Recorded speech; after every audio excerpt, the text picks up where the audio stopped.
In the winter of 1847, the St. Catherine's Hospital for the Afflicted in western Pennsylvania closed its doors forever. The official records state that 156 patients died within its walls over 8 years of operation, but not a single soul was ever recorded as being cured or discharged alive. What the church authorities buried in their archives was far more disturbing than mere medical incompetence. Local residents whispered about the screams that echoed through the valley on moonless nights, about the strange processions of robed figures carrying bundles toward the hospital's basement, and about the peculiar fact that no family member was ever permitted to visit their dying relatives.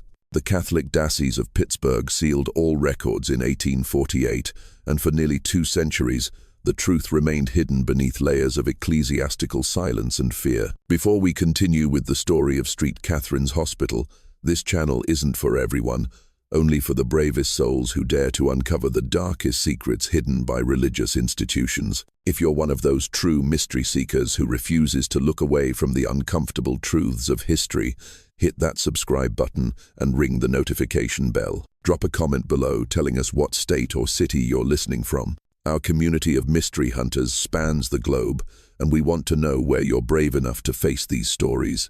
Now, let's descend into the horrifying reality of what really happened behind those stone walls. The events that would haunt the coal mining region of Westman County began in the autumn of 1839, when the Catholic Church purchased a sprawling estate overlooking the loyal Hannah Creek. The rolling hills of western Pennsylvania in 1839 were scarred by the relentless expansion of coal mining operations. German and Irish immigrants had flooded into the region, drawn by promises of steady work in the mines and mills that dotted the landscape like industrial wounds. The small town of Bradenville, with its population of barely 800 souls, had grown rapidly around the mining operations, transforming from a quiet farming community into a bustling industrial outpost in less than a decade. With growth came suffering on an unprecedented scale. Mine accidents were not just common, they were expected. Cave-ins, explosions, and the slow death of black lung disease claimed lives regularly, leaving behind widows and orphans who struggled to survive on the meager compensation offered by the mining companies. The nearest hospital was a grueling 2-day journey to Pittsburgh, often too far for the critically injured who bled out or succumbed to their injuries long before they could reach proper medical care. The local doctor, an elderly German immigrant named Dr. Ernst Schultz, was overwhelmed by the sheer volume of suffering in the community. His small practice, located above the town's general store, was equipped to handle minor injuries and common ailments.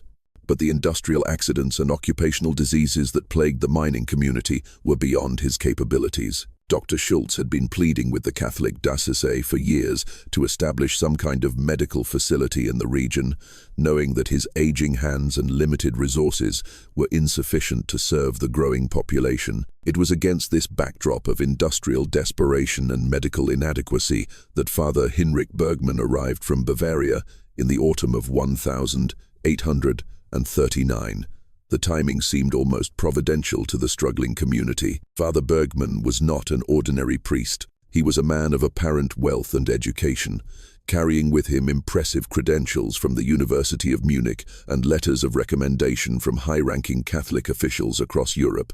More importantly, he claimed to possess knowledge of revolutionary medical treatments that combined the latest advances in European medicine with what he called spiritual healing methodologies. Father Bergmann was a striking figure who commanded attention wherever he went, tall and gaunt with piercing grey eyes that seemed to look through rather than at the people he spoke with.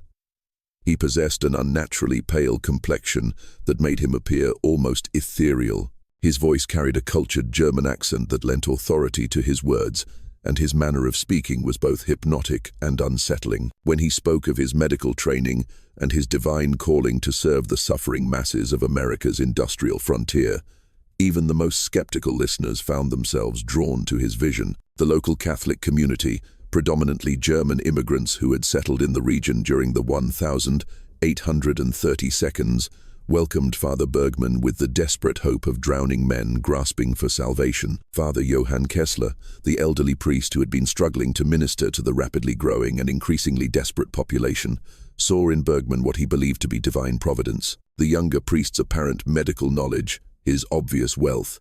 He had purchased the largest and most expensive estate in the county with cash, and his sophisticated understanding of both religious and secular matters seemed like the answer to years of prayers. The estate that Father Bergman purchased was itself a source of local fascination and unease. Known as the Thornwood Manor, it had been built in the 1822 by a wealthy coal baron who had abandoned it after a series of family tragedies left him bankrupt and broken. The property consisted of over 300 acres of rolling hills and dense forest, with the main house positioned on a prominent hill that overlooked the entire valley.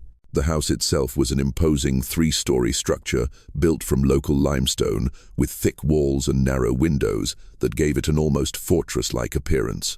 Local residents had always found the property unsettling. The previous owner's children had died under mysterious circumstances.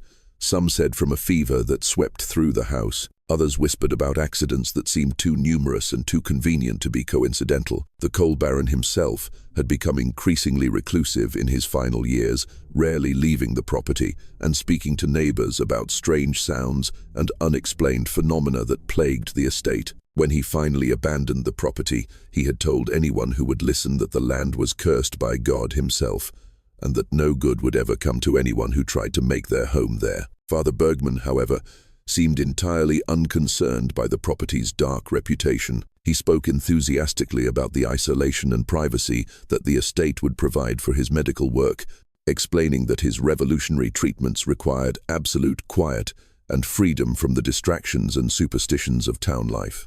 The distance from Bradenville, nearly 5 miles of winding dirt road that became treacherous during rain or snow, was not a disadvantage, he claimed, but a necessity for the type of intensive healing work he intended to perform. St. Catherine's Hospital for the Afflicted was constructed with remarkable speed and an attention to detail that impressed even the most skilled craftsmen in the area. Father Bergman had hired workers from across the region, paying wages that were significantly higher than the standard rate and insisting on the highest quality materials and workmanship. Local craftsmen, many of them German immigrants who were grateful for the well-paid work, labored through the harsh winter of 1839-1840 to complete the imposing structure according to Father Bergman's precise specifications. The hospital's design was unlike anything the local workers had seen before. While it was ostensibly a medical facility, the building's architecture seemed to draw inspiration from European monasteries and fortresses rather than hospitals. The walls were constructed from massive blocks of local limestone, giving the structure an appearance of permanence and strength that seemed designed to withstand siege rather than simply house patients. The windows were narrow and positioned high on the walls, limiting the amount of natural light that could enter the building, while making it difficult for anyone inside to see out or for outsiders to see in. Most unusual of all was Father Bergman's insistence on an extensive basement level that extended far deeper into the hillside than seemed necessary for any conventional purpose. The priest explained that these underground chambers were essential for his specialized treatments, which required precise temperature and humidity control that could only be achieved by building into the earth itself. The basement excavation required additional stonework and reinforcement that added months to the construction timeline and significantly increased the project's cost. But Father Bergman seemed to have unlimited financial resources to draw upon. The interior of the hospital was equally distinctive. The main floor housed what appeared to be conventional medical facilities, examination rooms, a small surgery, and quarters for medical staff. The second floor contained patient rooms that were spartanly furnished but clean and well ventilated. It was the third floor and basement level that set St. Catherine's apart from any other medical facility in the region. The third floor was divided into chambers that Father Bergman described as spiritual healing rooms, equipped with religious artifacts and symbols that he claimed were essential to his treatment methodology. The basement level remained off-limits to the construction workers, with Father Bergman and a small group of assistants who had arrived with him from Europe, handling all work in those underground chambers personally. Throughout the construction process, Father Bergman displayed an encyclopedic knowledge of both medical and religious matters that impressed everyone who worked with him. He could discuss the latest developments in European medicine with the same authority that he brought to theological discussions. And his library, which filled an entire room in the hospital, contained texts in multiple languages, covering subjects ranging from anatomy and surgery to religious mysticism and ancient history. Local residents who visited the construction site came away convinced that they were witnessing the creation of something truly revolutionary, a medical facility that would bring the most advanced healing methods in the world to their struggling community. The hospital's first patient, Sarah Catherine Hoffman, arrived on a cold March morning in 1840, just days after the facility's official opening. Sarah was a 23-year-old woman who had been coughing blood for months, her condition steadily worsening despite the folk remedies and constant prayers of the local community. Her husband, Klaus, was a coal miner who had saved every penny of his modest wages for months to afford what he hoped would be life-saving treatment for his beloved wife. Klaus Hoffman was a man who had learned to be suspicious of promises that seemed too good to be true. His years in the mines had taught him that life was hard and that most offers of easy solutions came with hidden costs.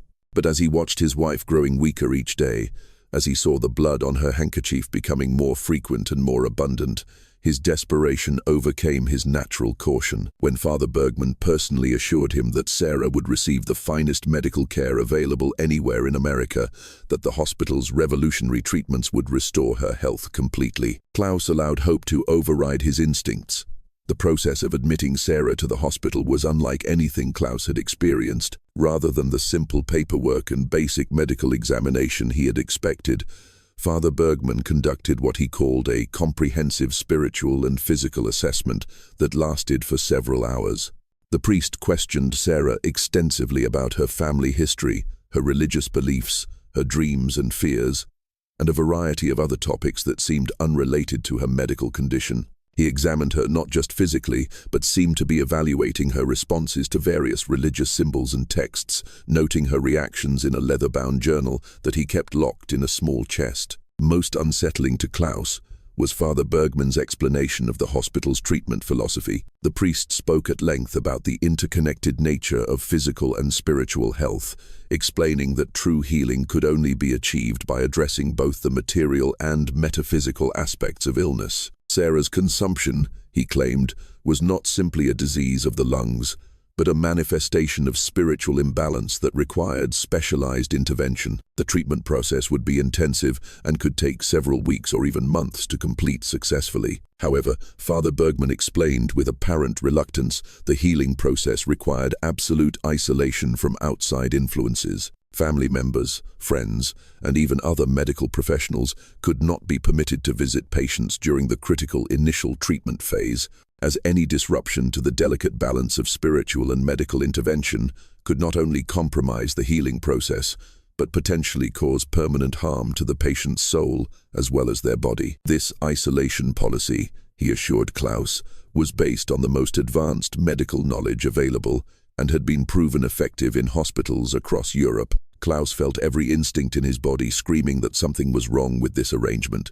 The idea of leaving his wife in the care of strangers unable to see her or even receive word of her condition for weeks or months went against everything he believed about love and marriage. But Father Bergman's persuasive explanation about the scientific necessity of complete isolation, combined with Sarah's desperate condition and Klaus's lack of any alternative option, eventually convinced him to agree to the hospital's terms.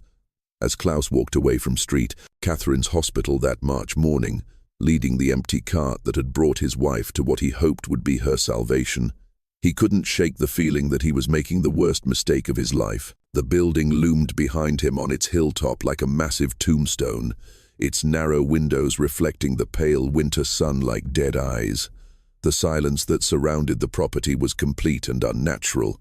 No sounds of medical activity, no voices of staff or patients, nothing but the whisper of wind through the bare trees that surrounded the estate. The first indication that something was terribly wrong at St.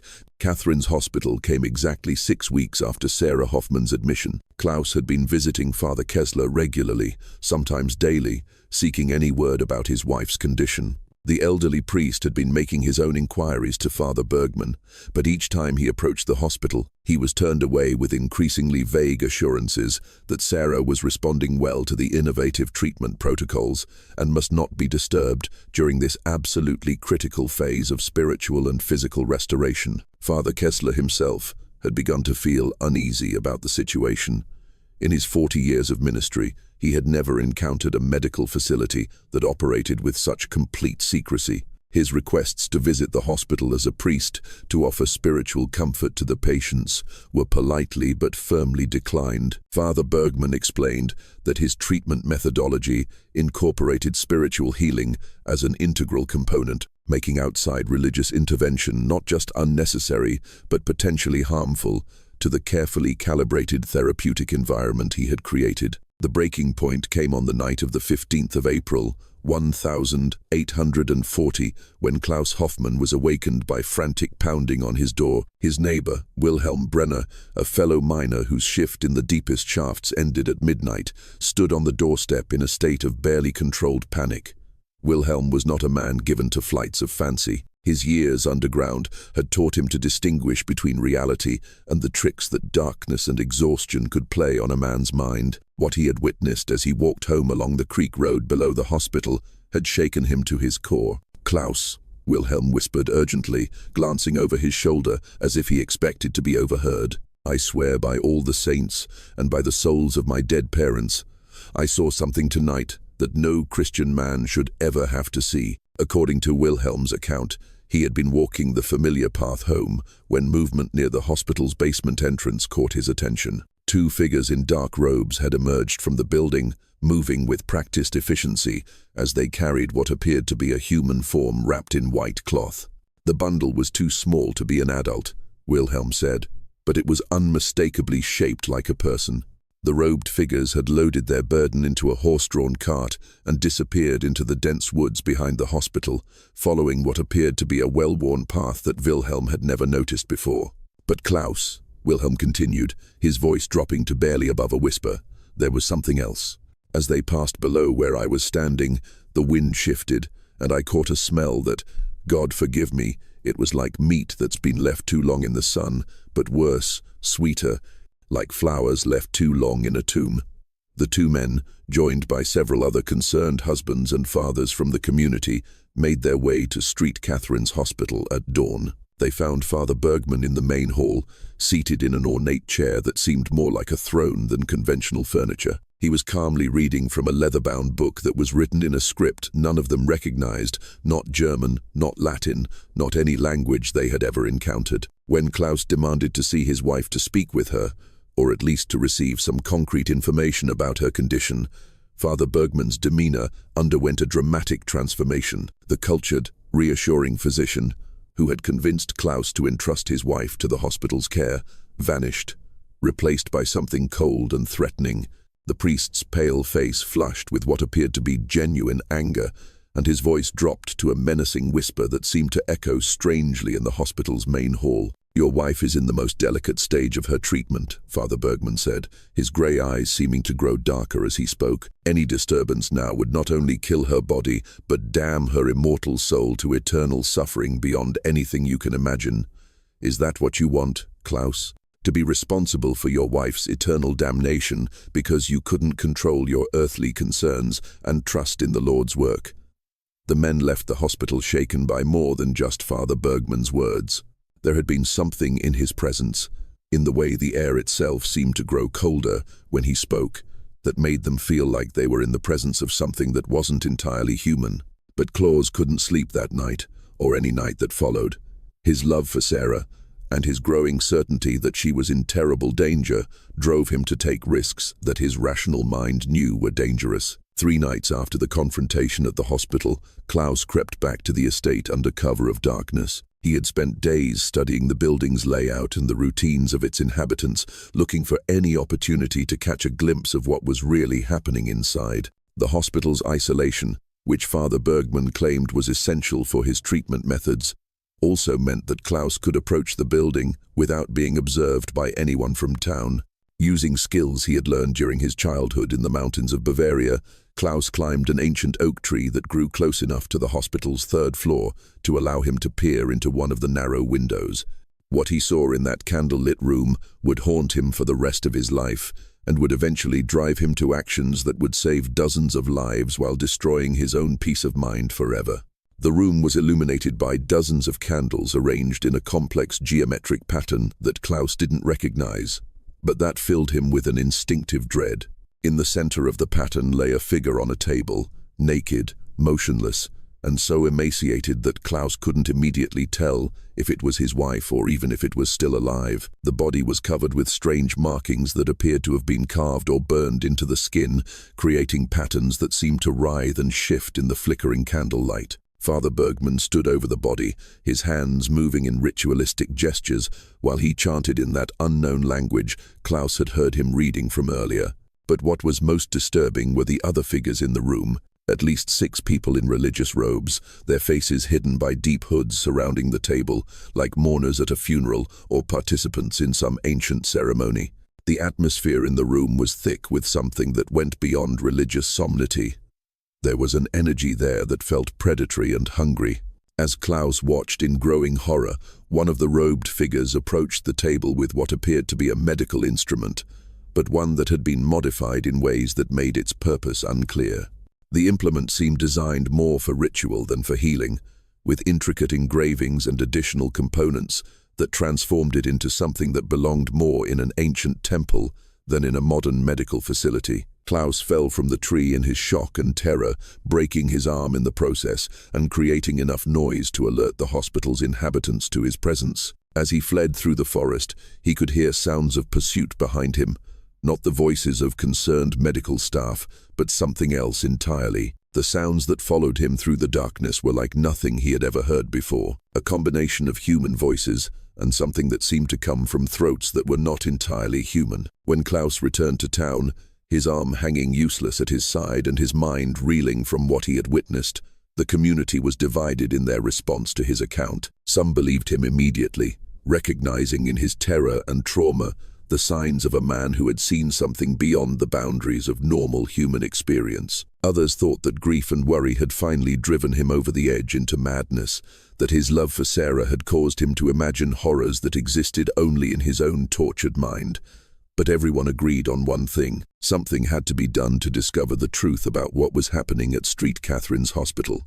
The question was whether they had the courage to face whatever that truth might be. Father Johann Kessler had lived through enough years and seen enough of human nature to recognize when evil was hiding behind a mask of righteousness. Despite his advanced age and typically submissive nature when dealing with church hierarchy, the elderly priest made a decision that would define the rest of his life and ultimately save the lives of dozens of innocent people. 4 days after Klaus Hoffmann's terrifying report from the hospital, Father Kessler rode up the winding road to St. Catherine's with the full authority of the church behind him and a determination to discover the truth regardless of the personal cost. The confrontation between the 2 priests took place in the hospital's main hall, but it was unlike any theological discussion that either man had ever experienced. Father Bergman's reaction to Father Kessler's demand for access to inspect the facility was swift, brutal, and revealing. Rather than the cooperation and transparency that would be expected from one priest to another,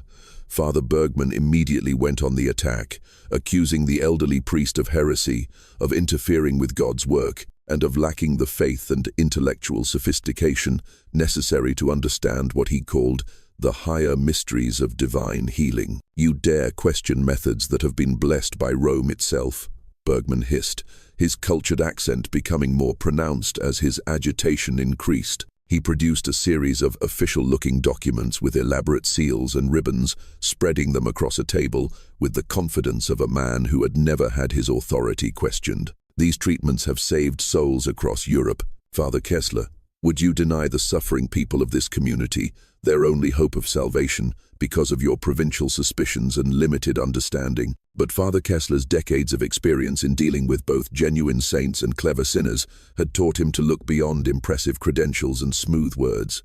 He noticed details that others had missed. The way Father Bergman's hands trembled slightly when he spoke of Rome, despite his confident tone, The fact that his official documents were written in Latin that contained subtle grammatical errors that no genuine church scholar would have made. Most disturbing of all was the smell that seemed to permeate the entire building, a sweet and cloying odor that was unlike anything Father Kessler had ever encountered in a hospital or medical facility. The smell was not the clean scent of carbolic acid and soap that characterized legitimate hospitals, nor was it the familiar mixture of medicine and human suffering that he had experienced during his visits to the hospital in Pittsburgh.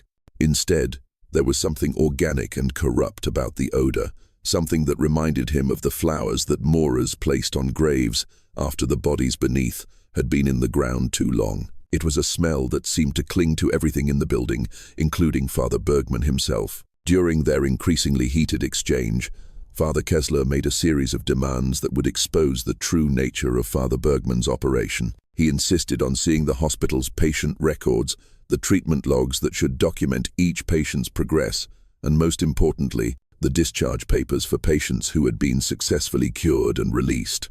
Father Bergman's response to these reasonable requests was both telling and terrifying. The younger priest claimed that such records were sacred documents that contained medical and spiritual information too sensitive to be reviewed by anyone lacking the proper theological and medical training.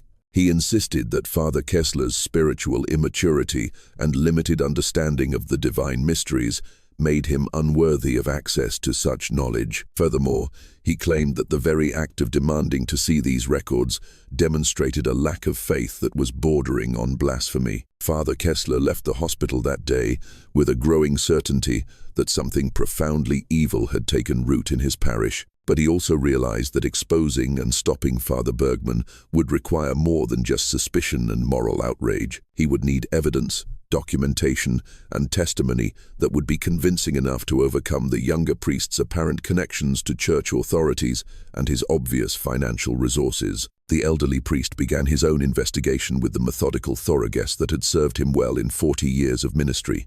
He quietly visited every family in the community that had entrusted a loved one to St. Catherine's Hospital, conducting what he described as pastoral visits, while actually gathering information about the circumstances surrounding each patient's admission and the family's subsequent contact or lack thereof with the hospital. What Father Kessler discovered was a pattern of behavior that was both consistent and deeply disturbing. In every single case, the patient had been admitted to the hospital with conditions that, while serious, were not typically fatal. Broken bones from mining accidents, respiratory ailments that were common in the dusty environment of the coal industry, infections that should have responded to conventional treatment.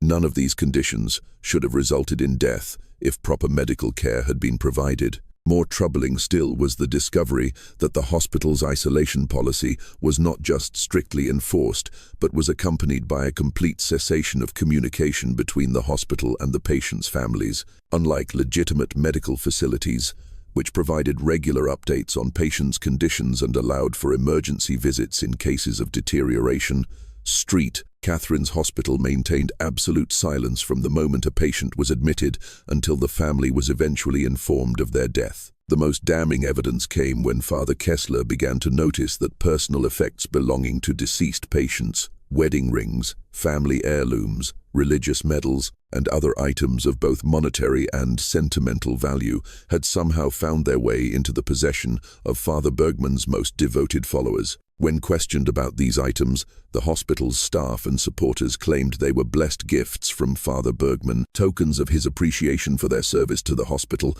and their commitment to his revolutionary healing methods. Father Kessler's investigation also revealed financial irregularities that painted an even darker picture of the hospital's operations.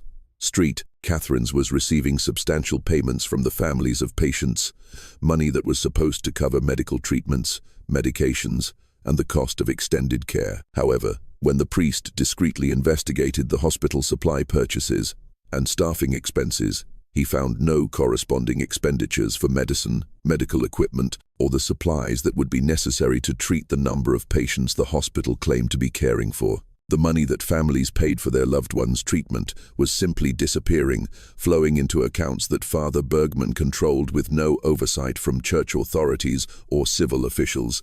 The priest was essentially collecting payment for medical services that were never provided. while the patients themselves were subjected to something far different from conventional medical treatment. Perhaps most disturbing of all was Father Kessler's discovery that several recent admissions to the hospital had not been people who were actually ill. These individuals, primarily young women from the poorest families in the community, had been convinced by Father Bergman's followers that they were showing early signs of serious illness and needed immediate preventive treatment. The priest's network of devoted supporters had become recruiting agents, identifying vulnerable individuals who could be brought to the hospital under the guise of medical necessity. These healthy individuals had been targeted not because they were sick, but because they possessed certain characteristics that Father Bergman seemed to value. They were typically young, physically healthy despite their poverty, and came from families that would be unlikely to cause trouble if they disappeared.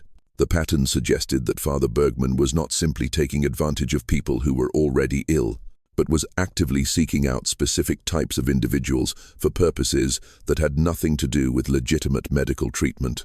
As winter approached in 1840, Father Kessler compiled his evidence and prepared a detailed report that he intended to send to Bishop Michael O'Connor in Pittsburgh. But as he worked on his documentation, he became increasingly aware that Father Bergman's network of followers was more extensive than he had initially realized, and that his own investigation had not gone unnoticed by the hospital's supporters. Strange incidents began occurring around Father Kessler's modest church and rectory. He would find evidence that someone had been searching through his papers when he was away from the building. His mail was being intercepted and delayed, making it difficult for him to communicate with church authorities in Pittsburgh. Most unsettling of all, he began to notice that he was being watched by individuals who claimed to be concerned parishioners, but who asked questions that seemed designed to determine how much he knew about the hospital's operations. The elderly priest realized that his life was in danger, but he also understood that he might be the only person in a position to expose the truth about St. Catherine's Hospital and save the lives of the people who were trapped within its walls. The question was whether he would live long enough to get his evidence to authorities who had the power to take action against Father Bergman and his increasingly dangerous operation. The breakthrough in Father Kessler's investigation came from an entirely unexpected source. On a bitter December evening in 1840, as snow fell heavily outside his modest rectory, the elderly priest was interrupted by desperate knocking at his door. When he opened it, he found Margaret Dutton, a young woman from the community whose husband Thomas had been admitted to St. Catherine's Hospital 2 months earlier with what should have been a treatable broken leg from a mining accident. Margaret was in a state of near hysteria that went far beyond normal grief or worry. Her clothes were torn and muddy. Her feet were cut and bleeding, as if she had been running through the forest barefoot, and her normally neat brown hair had been partially shaved in a pattern that was unlike anything Father Kessler had ever seen. Most disturbing of all, her wrists bore clear marks from rope bindings, and her eyes held the haunted look of someone who had experienced horrors that challenged her very sanity. Her story was so incredible that Father Kessler initially questioned whether trauma and grief had driven her into a state of delusion. But the physical evidence of her ordeal was undeniable, and as she spoke, details emerged that corroborated information he had gathered during his own investigation. Margaret claimed that she had just escaped from St. Catherine's Hospital, where she had been held prisoner for 3 days and subjected to treatment that had nothing to do with medical care and everything to do with something far more sinister. According to Margaret's account, her ordeal had begun when she was approached by Martha Steinberg, one of Father Bergman's most devoted followers and a woman who had donated substantial amounts of money to support the hospital's operations. Martha had told Margaret that Thomas was asking for her, that his condition had taken a turn for the worse, and that Father Bergman had decided to make an exception to the hospital's no-visitor policy due to her husband's desperate state. Overwhelmed with relief and hope, Margaret had accompanied Martha to the hospital without question. She had been so focused on the possibility of seeing Thomas again that she hadn't noticed the strangeness of being led not to the main entrance, but to a side door that opened directly into the hospital's basement level. By the time she realized that something was wrong, it was too late to escape. For 3 days, Margaret had been kept in a small windowless room in the hospital's basement, fed only bread and water, and subjected to what Father Bergman called preparatory examinations. The priest had questioned her extensively about her family history, her religious beliefs, her dreams and fears, and most strangely about any unusual experiences she might have had, visions, prophetic dreams, encounters with what he termed spiritual entities. Father Bergman's questioning had been accompanied by physical examinations that went far beyond anything that could be justified by medical necessity. He had measured various parts of her body with instruments that seemed designed for purposes other than conventional medicine, taken samples of her hair and blood, and subjected her to tests that involved her reactions to various religious symbols, texts in unknown languages, and substances that produced strange effects on her perception and consciousness. He kept asking me about signs and portents. Margaret told Father Kessler, her voice shaking with the memory. He wanted to know if I had seen lights in the sky, if I had heard voices that others couldn't hear, if I had experienced any supernatural encounters. When I told him that I was just a simple woman who loved her husband and wanted to see him, he became angry. He said I was unsuitable for the greater work and that I would be disposed of in the morning. Margaret's escape had been possible only because of a mistake by one of her captors and the chaos that resulted from what she could only describe as an incident in the deeper levels of the hospital's basement. During her final night of imprisonment, she had heard screaming from somewhere below her cell. Sounds that she described as not quite human, but not quite animal either. The sounds had been accompanied by what she could only describe as a terrible commotion, with running footsteps, shouted orders in that unknown language she had heard Father Bergman speaking, and the sounds of what might have been medical equipment being moved rapidly. The guard, who was supposed to be watching Margaret's cell, had abandoned his post to deal with whatever emergency was occurring in the hospital's lower levels, allowing her to slip away through a basement window that had been left unbarred. Her escape through the dense forest in the middle of a snowstorm, running barefoot and wearing only the thin dress she had been given to replace her own clothes, had been a nightmare of cold, pain, and terror. But her fear of what would happen if she was recaptured had driven her to keep moving until she reached Father Kessler's door. Most chilling of all was Margaret's account of what she had glimpsed during her brief time in the hospital's basement level. She described rooms that bore no resemblance to any medical facility she had ever imagined. Chambers filled with equipment that seemed designed more for torture than healing. Walls covered with symbols and texts in languages that hurt her eyes to look at. And most disturbing of all, a series of cells that contained what she could only describe as people who had been there too long.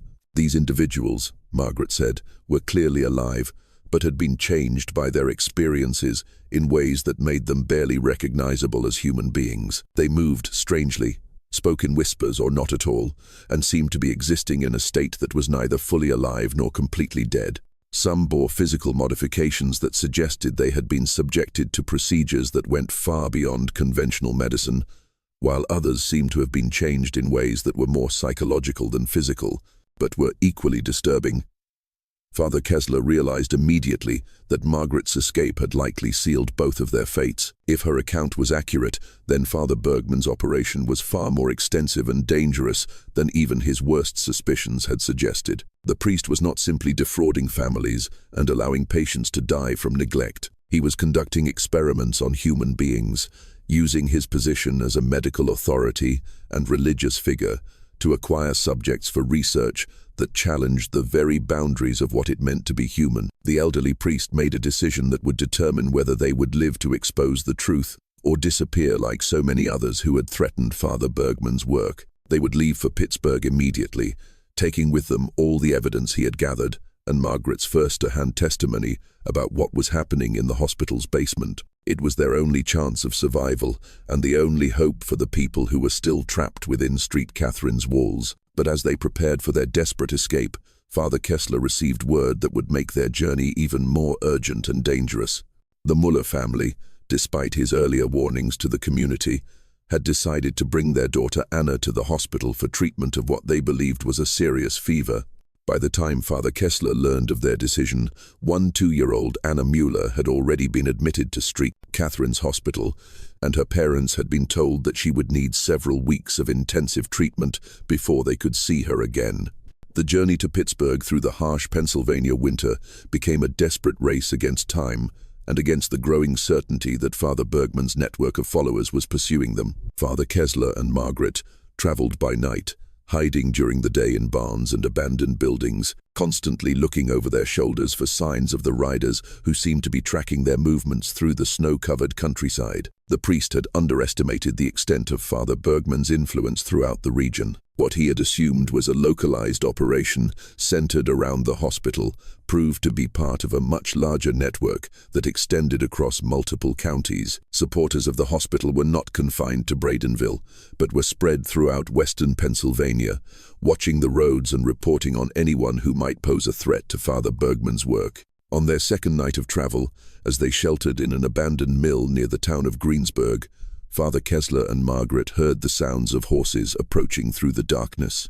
The riders called out in what sounded like German, but it was a dialect that the priest didn't recognize. Older, harsher, with inflections that seemed to come from a time and place far removed from modern Bavaria. The searchers spent hours combing through the area around the mill, coming close enough that Margaret could hear their breathing and the jingle of their horses' harnesses. What saved them was Margaret's knowledge of the countryside gained during her childhood in the region before her marriage to Thomas. She led Father Kessler through a series of caves that honeycombed the hills around Greensburg, natural formations that had been used by local children for generations as hiding places and adventure playgrounds. The caves were cold and treacherous in winter, but they provided concealment that no pursuer could penetrate without intimate knowledge of their layout. As they huddled in the darkness of the limestone caves, listening to the sounds of their pursuers searching above them, Margaret revealed additional details about her captivity that she had been too traumatized to share earlier. The basement of St. Catherine's Hospital, she explained, was far more extensive than the building's exterior suggested. The chambers where she had been held were only the uppermost level of a complex that extended deep into the hillside, with multiple levels connected by stone stairways that seemed to have been carved directly from the living rock. During her 3 days of imprisonment, Margaret had heard sounds from the lower levels that suggested activities taking place far below ground. Machinery operating voices engaged in what sounded like complex procedures, and most disturbing of all sounds that suggested the presence of far more people in the hospital's depths than could be accounted for by the known patient admissions. Father Bergman's operation was not simply larger than they had suspected.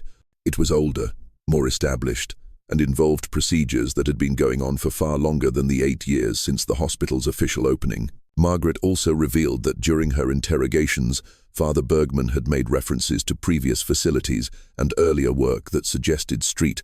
Catherine's Hospital was not his first attempt at this type of operation. He had spoken of methods that had been perfected over decades and had referred to colleagues and supporters who had been working with him since the Old Country. The implication was that Father Bergman's activities had begun long before his arrival in Pennsylvania, and that the hospital was part of a larger organization with resources and influence that extended far beyond what a single corrupt priest could command. When they finally reached Pittsburgh after 4 days of dangerous travel, Father Kessler and Margaret discovered that their ordeal was far from over. Bishop Michael O'Connor's response to their evidence and testimony was not the immediate action they had expected, but rather a careful evaluation that seemed more concerned with protecting the church's reputation than with stopping Father Bergman's activities. The bishop listened to their account with what appeared to be growing alarm, but his questions focused not on the welfare of the patients at St. Catherine's, but on the potential scandal that would result if the story became public knowledge. He seemed particularly concerned about the implications for the Catholic Church's reputation among the Protestant majority in Pennsylvania and about the potential legal and financial consequences that might result from a public investigation into the hospital's activities. "You understand," Bishop O'Connor said carefully, choosing his words with the precision of a man who had spent decades navigating the complex politics of church hierarchy, that accusations of this nature against a priest require the highest level of proof. The church cannot act on rumors and speculation, no matter how well-intentioned. We must proceed with extreme caution to avoid damaging the reputation of the church itself, which serves thousands of faithful Catholics throughout this region. Father Kessler realized with growing horror that the church hierarchy was more concerned with institutional preservation than with stopping what amounted to systematic murder and torture being conducted under the cover of religious authority. The bishop's response made it clear that any investigation would be conducted with the primary goal of minimizing damage to the church rather than rescuing the victims of Father Bergman's experiments. The elderly priest and Margaret were housed in a Pittsburgh convent under what amounted to protective custody, but it quickly became apparent that they were prisoners rather than guests. They were not permitted to leave the convent grounds, their mail was monitored, and their contact with the outside world was strictly controlled. Bishop O'Connor claimed that these measures were necessary for their own protection, but Father Kessler suspected that the real purpose was to prevent them from taking their story to secular authorities or to the press. During their weeks of enforced isolation, Father Kessler began to suspect that the corruption extended far beyond Father Bergman's individual operation. Strange visitors came to meet with Bishop O'Connor, men in expensive clothes, who spoke in hushed tones about containing the situation and protecting the church's interests. These individuals showed no concern for the welfare of the patients at St. Catherine's and seemed primarily focused on ensuring that no word of the scandal reached the public or the civil authorities. The conversations that Father Kessler overheard suggested that similar operations existed in other locations, that Father Bergman was part of a network of individuals who used religious authority as cover for activities that challenged the very foundations of medical ethics and human decency. References were made to other facilities and ongoing research that indicated St. Catherine's Hospital was not an isolated case, but part of a larger conspiracy that operated with the knowledge and protection of highly placed church officials. Margaret, meanwhile, was struggling with psychological trauma that was compounded by the realization that her husband Thomas was still trapped in the hospital and that no rescue was being planned. Her nightmares had become so vivid and specific that Father Kessler wondered if they might be memories rather than dreams. Detailed visions of underground chambers, of procedures that seemed to blur the line between medicine and torture, and of a growing certainty that Thomas was not simply dead, but had been subjected to something far worse than death. The breakthrough came when Sister Catherine Morrison, one of the nuns at the convent where they were staying, revealed that she had been eavesdropping on conversations between Bishop O'Connor and his mysterious visitors. What she had overheard convinced her that the church was planning to transfer Father Bergman to another location where he could continue his work without the scrutiny that had developed in Pennsylvania. Sister Morrison had discovered references to a network of similar facilities operating under church protection in remote areas across the United States, and locations where individuals like Father Bergman could continue their research without interference from civil authorities or public oversight. The plan apparently was to quietly close St. Catherine's Hospital, dispose of any remaining evidence, and relocate Father Bergman to a new facility where he could resume his activities under a different identity. The revelation that St. Catherine's was not an isolated case, but part of a larger conspiracy, convinced Father Kessler that waiting for official church action was not an option. The evidence suggested that similar atrocities were being committed in multiple locations, that the victims numbered in the hundreds or possibly thousands, and that the church hierarchy was not only aware of these activities, but was actively protecting and facilitating them. Father Kessler began planning an escape from the convent, knowing that their only hope of stopping Father Bergman and exposing the larger conspiracy was to take their evidence directly to secular authorities who would not be influenced by church politics. But he also knew that such action would mark them as enemies of one of the most powerful institutions in America, with consequences that could extend far beyond their own lives. The plan required careful timing and the cooperation of Sister Morrison, who had access to areas of the convent that were off-limits to Father Kessler and Margaret. The nun had been documenting the conversation she overheard, creating a record of the conspiracy that extended far beyond the activities at St. Catherine's Hospital. Her evidence included names, locations, and details about the network of facilities that operated under church protection across the United States. But Father Bergman's network was more extensive and better organized than they had realized. On the night before their planned escape, Father Kessler was awakened by Sister Morrison, who warned him that armed men had been seen watching the convent and asking questions about the guests who were staying there. The elderly priest realized that they were no longer simply prisoners of the church hierarchy, but were now actively hunted by forces that would stop at nothing to protect their secrets. The escape from the Pittsburgh convent became a desperate flight through the snow-covered streets of the city, with Father Kessler, Margaret, and Sister Morrison making their way toward the newspaper offices, where Father Kessler hoped to find editors willing to publish their story. But as they moved through the darkness, They became aware that they were being followed by riders whose purpose was clearly not to recapture them, but to ensure that they never had the opportunity to tell their story to anyone. The confrontation that would determine the fate of everyone involved in the street. Catherine's conspiracy took place not in the safety of a newspaper office or courthouse, but in the abandoned warehouse district along Pittsburgh's Monongah River. Father Kessler, Margaret, and Sister Morrison had been forced to take refuge in a derelict building when it became clear that their pursuers had anticipated their route to the newspaper offices and were waiting to intercept them. As dawn broke over the industrial landscape of Pittsburgh, the three fugitives found themselves surrounded by more than a dozen men whose appearance and behavior suggested they were far more than simple church officials or hospital employees. These individuals moved with military precision, wore clothes that marked them as wealthy and educated, and spoke among themselves in that same unknown language that Father Kessler had heard Father Bergman using during his rituals.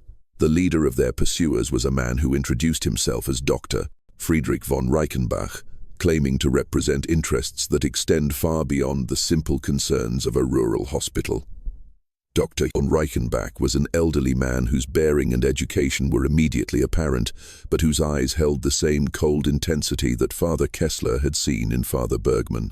He spoke with the authority of someone accustomed to being obeyed without question, and his knowledge of the details of their investigation made it clear that their activities had been monitored far more closely than they had realized. Father Kessler, Dr. von Reichenbach said in accented English that suggested German origins but education in multiple countries. You have stumbled into matters that are far beyond your understanding or your authority to interfere with the work being done at St. Catherine's Hospital represents advances in medical knowledge that will benefit humanity for generations to come. Your provincial concerns about individual suffering are preventing progress that could eliminate human suffering entirely. The conversation that followed revealed the true scope and purpose of the conspiracy that Father Kessler had uncovered. St. Catherine's Hospital was indeed part of a network of facilities, but the network was far larger and more international than he had suspected. Dr. von Reichenbach spoke of research that had been ongoing for decades involving collaboration between medical researchers, religious institutions, and government officials across Europe and America. The patients at St. Catherine's, according to Dr. von Reichenbach, were not simply victims of medical experimentation, but were voluntary participants in research that was pushing the boundaries of human knowledge. The procedures that Margaret had witnessed were not torture, but advanced medical techniques that were exploring the connections between physical and spiritual existence. The deaths that had occurred were unfortunate, but necessary sacrifices in service of discoveries that would ultimately save countless lives. Father Kessler's response to these revelations was immediate and uncompromising. He recognized the language of rationalization that had been used throughout history to justify atrocities, the claim that individual suffering was acceptable in service of some greater good. But more than that, he understood that the conspiracy he had uncovered represented a fundamental corruption of everything that medical practice and religious faith were supposed to represent. You speak of voluntary participation, Father Kessler said, his voice carrying the authority of 40 years of ministry. But these people were deceived about the nature of your work. You speak of advancing medical knowledge, but you hide your activities from legitimate medical institutions. You claim to serve humanity, but you prey on the most vulnerable members of society. Whatever knowledge you have gained through these methods is corrupted by the evil of how it was obtained. The confrontation escalated when Dr. von Reichenbach revealed that Father Bergman's work at St. Catherine's was nearing completion of what he called the final phase, a series of procedures that would demonstrate the full potential of their research methods. This final phase apparently involved the remaining patients at the hospital, including Anna Mueller and any other individuals who had been admitted since Father Kessler's escape from Bradenville. Margaret's reaction to this news was immediate and visceral. Her husband Thomas was among those remaining patients, and the possibility that he was about to be subjected to whatever constituted Father Bergman's final phase drove her to a desperation that overcame her fear. She began demanding immediate action to rescue the remaining patients, regardless of the personal cost or the political implications. Sister Morrison, meanwhile, had been quietly observing their captives and had noticed details that suggested the situation was even more dangerous than it appeared. Several of the men who had surrounded them were carrying medical instruments that had been modified in ways that suggested their intended use was not healing, but something far more sinister. The implication was that if they could not be convinced to remain silent about what they had discovered, they would be silenced permanently. The turning point came when Dr. von Reichenbach made an offer that revealed both the extent of the conspiracy's resources and their desperation to prevent exposure.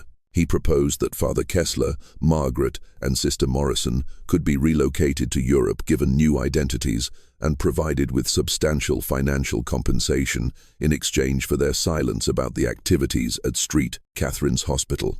The offer included guarantees that no further patients would be harmed and that the facility would be closed within a reasonable time period. Father Kessler's rejection of this offer was immediate and absolute. He recognized it as an attempt to buy their silence while allowing the conspiracy to continue operating in other locations. More importantly, he understood that accepting such an arrangement would make him complicit in the suffering of every future victim of the network's activities. "There is no compromise possible with evil," Father Kessler declared, his voice carrying the conviction of a man who had found his purpose. "No amount of money or personal safety can justify allowing this corruption to continue. If you kill us here, our deaths will only serve to prove the truth of what we have discovered. If you let us live, we will spend every remaining day of our lives exposing your activities and rescuing your victims." The standoff in the Pittsburgh warehouse was broken by an intervention that none of the participants had anticipated. As Dr. von Reichenbach and his associates debated what to do with their captives, the sound of approaching horses and shouted orders in English indicated that secular authorities had somehow learned of the confrontation and were moving to intervene. The arrival of a combined force of federal marshals and Pennsylvania state militia transformed the situation completely. Leading the authorities was Federal Marshal James Patterson, who had been investigating reports of suspicious activities at religious institutions across western Pennsylvania as part of a broader federal inquiry into what government officials termed irregular medical practices in remote areas. Marshal Patterson's investigation had been prompted not by Father Kessler's evidence, which had been suppressed by church authorities, but by reports from other sources that suggested a pattern of disappearances and suspicious deaths associated with certain medical facilities operated under religious opuses. The federal government had received complaints from families in multiple states about loved ones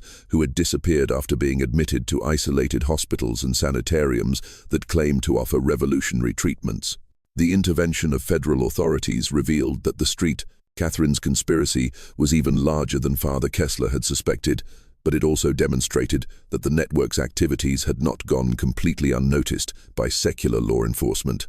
Dr. von Reichenbach and his associates found themselves facing not just the exposure of their activities, but criminal charges that could result in imprisonment or execution. The confrontation that followed was less a battle than a revelation of the true scope of corruption that had enabled Father Bergman's activities to continue for so long. Dr. von Reichenbach's attempts to claim diplomatic immunity and church protection were met by Marshal Patterson's presentation of evidence that the conspiracy involved violations of federal law, international treaties, and basic standards of human decency that superseded any religious or political protections. But the most shocking revelation came when Dr. von Reichenbach, faced with the certainty of capture and prosecution, began revealing details about the network's activities that went far beyond what Father Kessler had discovered. St. Catherine's Hospital was not just one facility among many, but was part of a research program that had been operating for decades with the knowledge and support of officials at the highest levels of both religious and secular authority. The experiments being conducted at facilities like St. Catherine's were not the work of isolated madmen, but were part of a coordinated effort to explore what Dr. von Reichenbach called the boundaries of human existence. The research involved not just medical procedures, but investigations into what he termed the spiritual dimensions of physical being, attempts to understand and manipulate the connections between body and soul that drew on both cutting-edge medical knowledge and ancient religious practices. According to Dr. von Reichenbach's increasingly desperate revelations, the network included facilities across the United States and Europe, all engaged in similar research under the protection of religious institutions, government agencies, and wealthy private patrons. The patients who had died at these facilities numbered not in the hundreds, but in the thousands, making the conspiracy one of the largest systematic murder operations in modern history. The capture of Dr. von Reichenbach and his associates provided Marshal Patterson with the evidence needed to move against the entire network. But it also revealed the challenges involved in prosecuting individuals whose activities had been protected by some of the most powerful institutions in America and Europe. The conspiracy involved not just corrupt priests and mad scientists, but government officials, church hierarchy, and wealthy patrons whose exposure would create political and religious scandals on an international scale. Father Kessler realized that their victory in exposing the conspiracy was only the beginning of a much larger battle to bring justice to the victims and to prevent similar atrocities from occurring in the future. The evidence they had gathered was sufficient to shut down St. Catherine's Hospital and arrest its immediate operators, but the larger network of facilities and supporters would require years of investigation and prosecution to completely eliminate. The raid on St. Catherine's Hospital took place on the 15th of March, 1841, exactly 1 year after Sarah Hoffman had been admitted as the facility's first known victim. Federal marshals, accompanied by legitimate medical professionals and representatives from multiple government agencies, descended on the hospital with warrants, authorizing them to search every room, examine every document, and rescue any surviving patients. What they discovered in the hospital's basement levels exceeded even the darkest suspicions that had been formed based on Father Kessler's investigation and Margaret's testimony. The underground complex extended far deeper into the hillside than the building's exterior suggested, with multiple levels of chambers connected by stone corridors that seemed to have been carved directly from the living rock. The architecture suggested that the excavation had been planned from the beginning to create far more space than would be needed for conventional medical treatment. The deepest levels of the complex contained what could only be described as laboratories, equipped with medical instruments that had been modified for purposes that legitimate medical professionals found difficult to comprehend. Many of the devices appeared to be designed for procedures that went far beyond conventional surgery or treatment, incorporating elements that seemed to draw on both advanced medical knowledge and much older traditions of what could only be called ritualistic practice. The records discovered in Father Bergman's private study provided documentation of experiments that challenged the very foundations of medical ethics and human decency. The priest had been conducting what he called research into the nature of human existence, using his patients as subjects in procedures designed to explore the boundaries between life and death, between physical and spiritual being. The 156 patients who had officially died at St. Catherine's Hospital had indeed died, but not from the medical conditions that had prompted their admission. They had been systematically subjected to procedures that Father Bergman believed would allow him to understand and manipulate what he called the essential nature of human consciousness. The experiments had involved not just physical procedures, but psychological manipulation, spiritual practices drawn from multiple religious traditions, and the use of substances that produced altered states of consciousness. Most disturbing of all was the discovery that Father Bergman's research was not original, but was based on methods that had been developed over decades by a network of individuals who shared his interests in pushing the boundaries of human knowledge and capability. The priest's journals contained references to similar work being conducted at facilities across the United States and Europe, all coordinated through a network of supporters who provided funding, protection, and subjects for continued experimentation. The surviving patients found in the hospital's basement presented federal authorities with challenges that went far beyond conventional medical treatment. Many had been subjected to procedures that had permanently altered their physical and mental capabilities, leaving them in states that legitimate medical professionals found difficult to categorize or treat.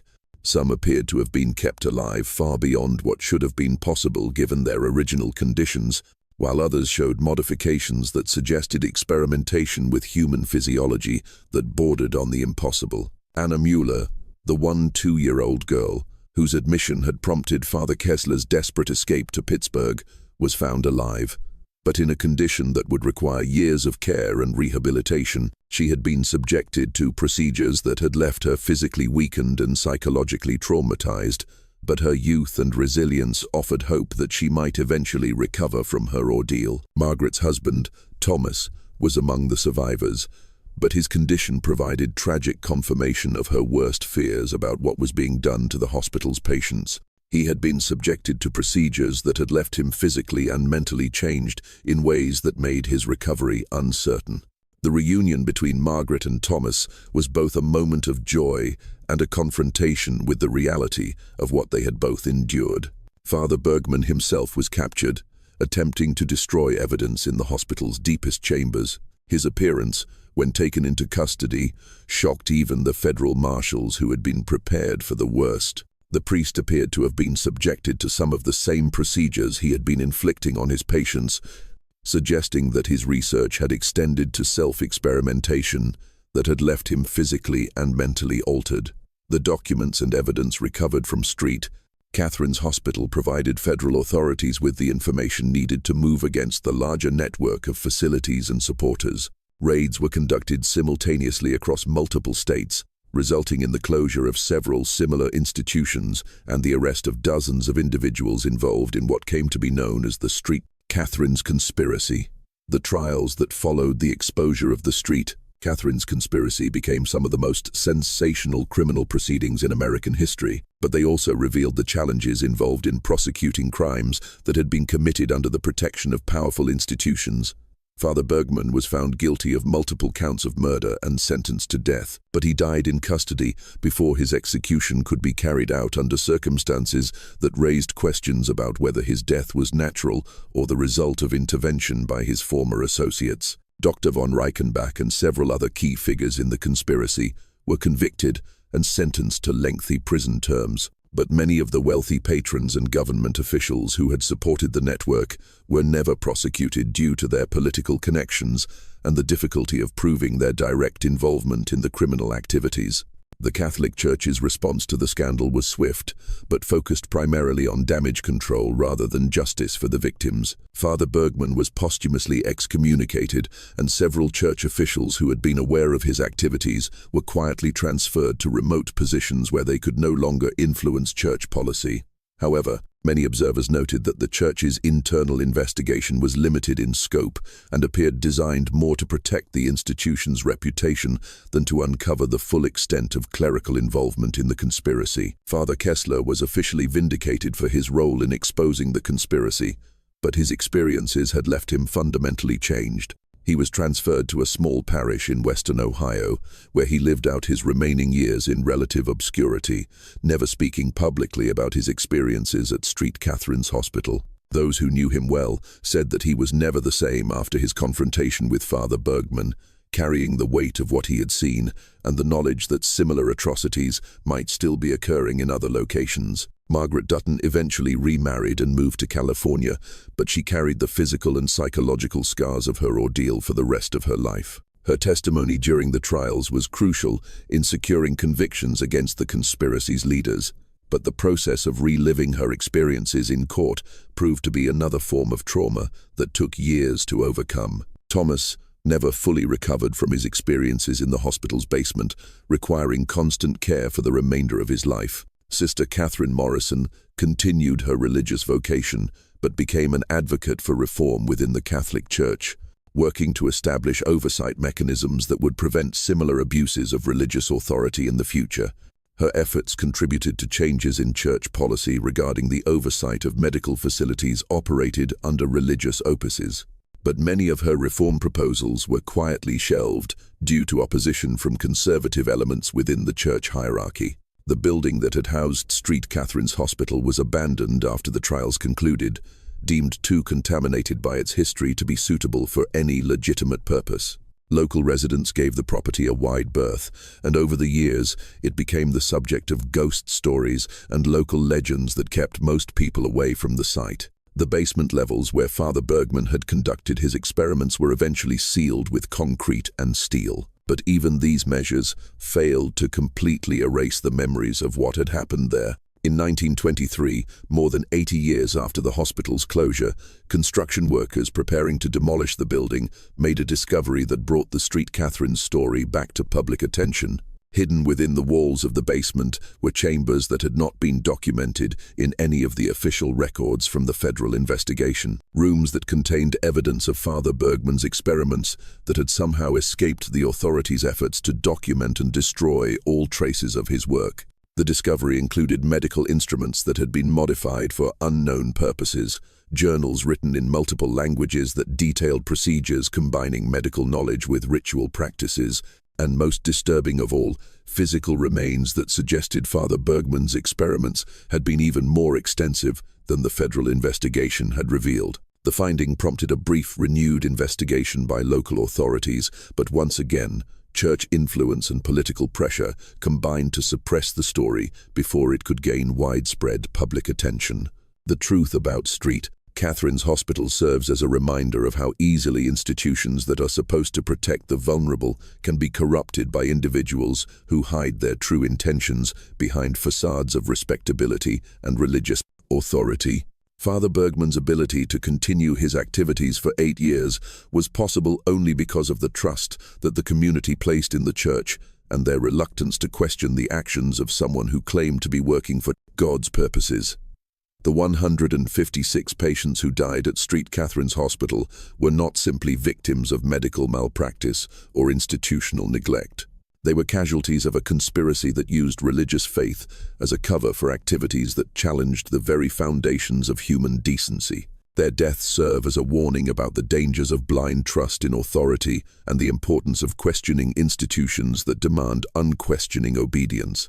Perhaps most disturbing of all is the knowledge that the St. Catherine's conspiracy was not an isolated incident, but part of a larger pattern of abuse that extended across multiple countries and institutions. While the specific network that operated the hospital was eventually exposed and dismantled, the conditions that allowed such atrocities to occur, the combination of institutional authority, public trust, and inadequate oversight, continue to exist in various forms today.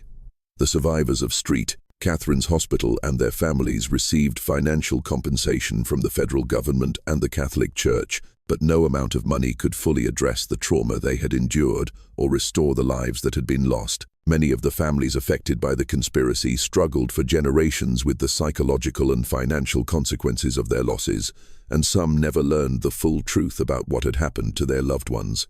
Federal investigations into similar facilities continued for several years after the St. Catherine's trials, resulting in the closure of additional institutions and the prosecution of other individuals involved in comparable conspiracies. However, the international scope of the network and the political connections of many of its supporters meant that some facilities and individuals were never brought to justice. The legacy of St. Catherine's Hospital extends beyond the immediate victims and includes the broader impact on public trust in religious and medical institutions. The scandal contributed to increased skepticism about religious authority and demands for greater oversight of medical facilities. But it also demonstrated the resilience of institutions that are determined to protect their reputations regardless of the human cost. Just when we thought we'd seen it all, the horror in St. Catherine's intensifies. If this story is giving you chills, share this video with a friend who loves dark mysteries. Hit that like button to support our content. And don't forget to subscribe to never miss stories like this. Let's discover together what happens next in this terrifying tale of corruption and cover-up. The final chapter of the St. Catherine's story was written not in the courtrooms where justice was sought, but in the quiet moments when survivors tried to rebuild their lives and communities attempted to heal from the trauma of betrayal by those they had trusted most. The hospital's closure marked the end of one chapter of horror, but it also marked the beginning of a long process of recovery and reform that would take decades to complete. This mystery shows us that the most dangerous predators are often those who wear the mask of respectability and use our deepest beliefs against us. The story of St. Catherine's Hospital reminds us that evil can flourish when good people remain silent. When institutions prioritize their own survival over the welfare of those they are supposed to serve, and when the powerful are allowed to operate without accountability or oversight. What do you think of this story? Do you believe everything was revealed about St. Catherine's Hospital? Or do you think there are still secrets buried in those sealed church archives? Have you ever encountered institutions that demanded blind faith and discouraged questions? Leave your comment below and share your thoughts about this dark chapter in American religious history. If you enjoyed this tale and want more horror stories that challenge everything we think we know about the institutions we trust, subscribe, hit the notification bell, and share with someone who loves mysteries that expose the darkness hiding behind facades of respectability. The truth about what happened at St. Catherine's Hospital may have been buried for nearly 2 centuries, but the lessons it teaches us about power, corruption, and the importance of questioning authority remain as relevant today as they were in 1841. See you in the next video, where we'll continue to uncover the secrets that powerful institutions don't want you to know.